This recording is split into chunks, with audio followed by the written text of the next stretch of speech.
জৰিয়তে আমি গোটেই অসমবাসীক জনাব বিচাৰিছোঁ যে যোৱাকালি যিটো ঘটনা হৈ গ'ল ঢিঙত আমাৰ যোৱা পৰহি তাৰ যিজন মেইন অভিযুক্ত তফাজ্জল ইছলাম সেই ল'ৰাটো আমাৰ বৰবেটি গাঁৱৰ। তো আমি বৰবেটি গাঁও হিচাপে গাঁওবাসী হিচাপে যথেষ্ট লজ্জাবোধ কৰিছোঁ আৰু লগতে আজি ৰাতিপুৱা গম পাইছোঁ যে সেই ল'ৰাটো যোৱা ৰাতি পানীত পৰি মৃত্যুবৰণ কৰিছে। আজি ৰাতিপুৱাই আমি বৰবেটি গাঁওবাসী চবেই একেলগে বহি পেলাই এটা সিদ্ধান্ত কৰিলোঁ, 3টা প্ৰস্তাৱ আমি লৈছোঁ তাৰ এগেইনষ্টত যে সেই ল'ৰাজনক আমি আমাৰ ইয়াত কবৰস্থান যিটো আছে তাত আমি জেগা নিদিওঁ, আমাৰ ৰাইজৰ সিদ্ধান্ত এইটো।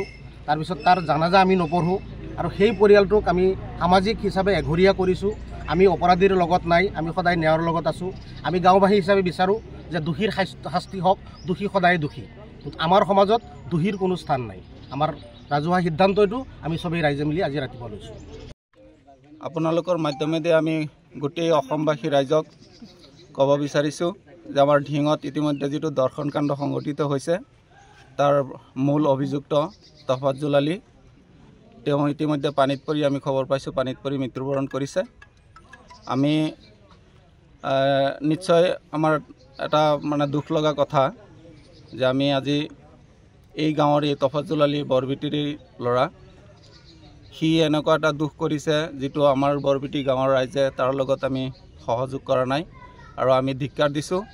এই কাণ্ডৰ কাৰণে আমি সমজুৱাভাৱে আজি প্ৰস্তাৱ গ্ৰহণ কৰিছোঁ যে তেওঁৰ জানাজা নমাজত আমি অংশগ্ৰহণ নকৰোঁ, আমাৰ ৰাজহুৱা কবৰস্থানত তেওঁক আমি কবৰ দিবৰ কাৰণে নিদিওঁ আৰু এই পৰিয়ালটোক আমি সামাজিকভাৱে বৰ্জন কৰিছোঁ।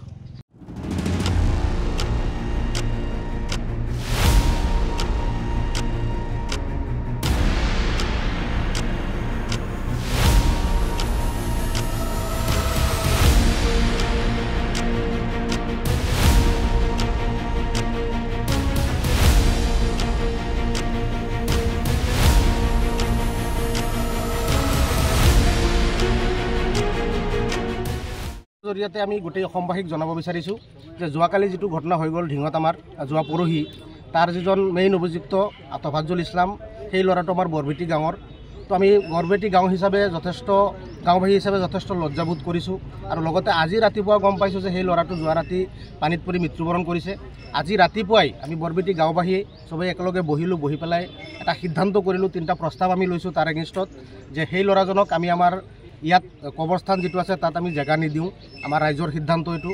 তাৰপিছত তাৰ জানাজা আমি নপঢ়োঁ আৰু সেই পৰিয়ালটোক আমি সামাজিক হিচাপে এঘৰীয়া কৰিছোঁ। আমি অপৰাধীৰ লগত নাই, আমি সদায় ন্যায়ৰ লগত আছোঁ। আমি গাঁওবাসী হিচাপে বিচাৰোঁ যে দোষীৰ শাস্তি হওক, দোষী সদায় দোষী। আমাৰ সমাজত দোষীৰ কোনো স্থান নাই। আমাৰ ৰাজহুৱা সিদ্ধান্ত এইটো আমি চবেই ৰাইজে মিলি আজি ৰাতিপুৱা লৈছোঁ। আপোনালোকৰ মাধ্যমেদি আমি গোটেই অসমবাসী ৰাইজক ক'ব বিচাৰিছোঁ যে আমাৰ ঢিঙত ইতিমধ্যে যিটো দৰ্শনকাণ্ড সংঘটিত হৈছে তাৰ মূল অভিযুক্ত তফাজ্জল আলী, তেওঁ ইতিমধ্যে পানীত পৰি আমি খবৰ পাইছোঁ পানীত পৰি মৃত্যুবৰণ কৰিছে। আমি নিশ্চয় আমাৰ এটা দুখ লগা কথা যে আমি আজি এই গাঁৱৰ এই তফাজ্জল আলী বৰবেটিৰ ল'ৰা, সি এনেকুৱা এটা দুখ কৰিছে যিটো আমাৰ বৰবেটি গাঁৱৰ ৰাইজে তাৰ লগত আমি সহযোগ কৰা নাই আৰু আমি ধিক্কাৰ দিছোঁ। এই কাণ্ডৰ কাৰণে আমি সমজুৱাভাৱে আজি প্ৰস্তাৱ গ্ৰহণ কৰিছোঁ যে তেওঁৰ জানাজা নমাজত আমি অংশগ্ৰহণ নকৰোঁ, আমাৰ ৰাজহুৱা কবৰস্থানত তেওঁক আমি কবৰ দিবৰ কাৰণে নিদিওঁ আৰু এই পৰিয়ালটোক আমি সামাজিকভাৱে বৰ্জন কৰিছোঁ।